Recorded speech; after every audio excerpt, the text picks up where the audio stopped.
Hi, I'm Oscar van Deventer and this is the chained square.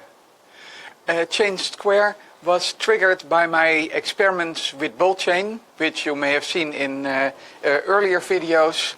And my friend Peter Knoppers, he saw that with ball chain you could make, you could link pieces together in a very stable and rugged way, where you can turn them and place them, and if you have two of them, you can even let them go through each other and link together.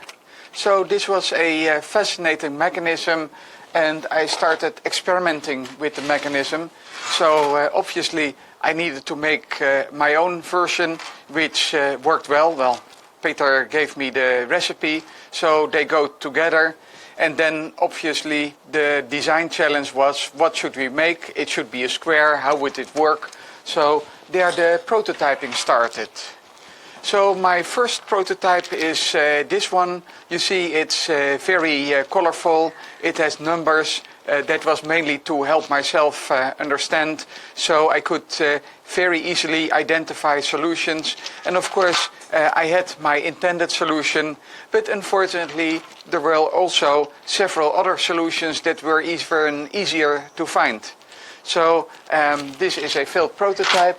My next prototype was this one. I used a different linkage pattern. Obviously it's hard for you to see the difference, but trust me, there is a difference. Anyway, again a failure because it had multiple solutions. So finally I went to yet another design, and I found a design that had a unique solution, and it was a non-trivial solution. So you needed to do something special with the pieces to make it fit. But this one was not fun to play with because you had no orientation with the pieces. So if you solved it, it's very hard to show that you have solved it. But on the other hand, if you have the numbers there, then it's still easy. So my next attempt was to put letters on the puzzle.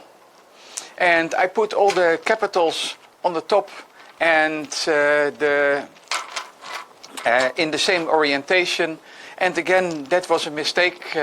My friend Peter Knoppers, he tried to solve the puzzle, and he could really solve it very quickly because the letters gave a hint. So my final solution was this version, and I think it's a success. It has a unique solution, but it also has a nice packing solution. So you can see this puzzle is not solved because there's a hole here and a square here, and it doesn't fit. So let's get the chained square out of its cage.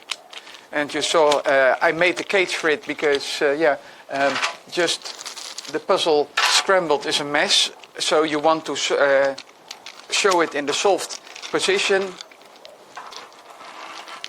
So here we have the final design, and it has everything that we need. It has different letters at different sides.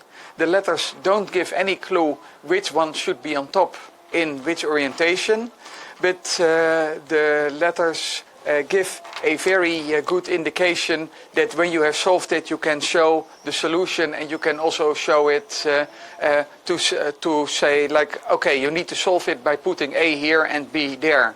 So that really worked. And let me show you a bit of the topology of the puzzle.